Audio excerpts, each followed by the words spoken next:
নবীজি আমাদের মতো রোজা রাখতেন না, উনি সাওমে বিসাল রাখতেন। এক সাহারির পরে ইফতার না করে টানা 2-3 দিন পরে আবার ইফতার করা, এটাকে বলা হয় সাওমে বিসাল। সাহাবায়ে কেরামগণ যখন দেখলেন নবীজি সাওমে বিসাল রাখছেন, ইফতার ছাড়াই মানে টানা কয়েকটা রোজা এক সাহারিতে শেষ করছেন, সাহাবায়ে কেরামগণ নবীকে অনুসরণ করতে শুরু করলেন, দেখি যে আমরাও সাওমে বিসাল রাখবো, আমরাও পারি কিনা। হযরত আবু বকর, হযরত ওমর রাদিয়াল্লাহু তাআলা আনহু ওনারা সাওমে বিসাল রাখতে শুরু করলেন। একদিন দুদিন যখন যায় তখন দেখতে পেলেন যে ওনারা নবীজি যেমনি ভাবে রোজা রাখছে, সাওমে বিসাল রাখছে, নবীজির মতো সাওমে বিসাল তারা কোনোভাবে রাখতে পারছে।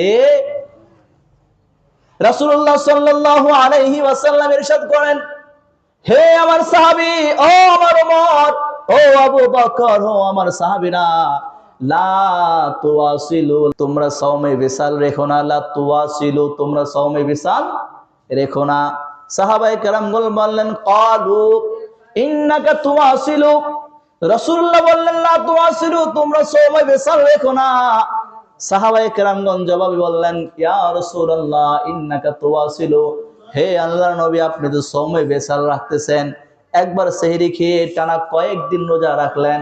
আল্লাহর নবী নূরানি জবান দিয়ে বললেন, লাস্তু কা আহাদিম মিনকুম, ও আমার সাহাবী, ও আমার উম্মত, তোমরা শোনো, তোমরা শোনো, তোমরা কেমনি ভাবে আমি নবীর মতো সাওমে বিসাল রাখবে?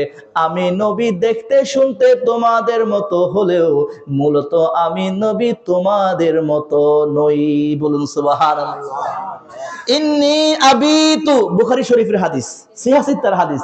নবীজি বললেন, ইন্নী আবিতু, আমি রাত্রি যাপন করি, আমি রাত্রি বেলা যখন ঘুমাই, ইন্নী উসকা ওয়া ইন্নী উতআমু, ও আমার সাহাবী, আমি যখন রাত্রিবেলা ঘুমাইতে যাই, আমাকে আমার আল্লাহ পাক রব্বুল আলামিন খাওয়ান, আমাকে আমার আল্লাহ পাক রব্বুল আলামিন নিজে থেকে আমাকে পান করান। বলুন সুবহানাল্লাহ।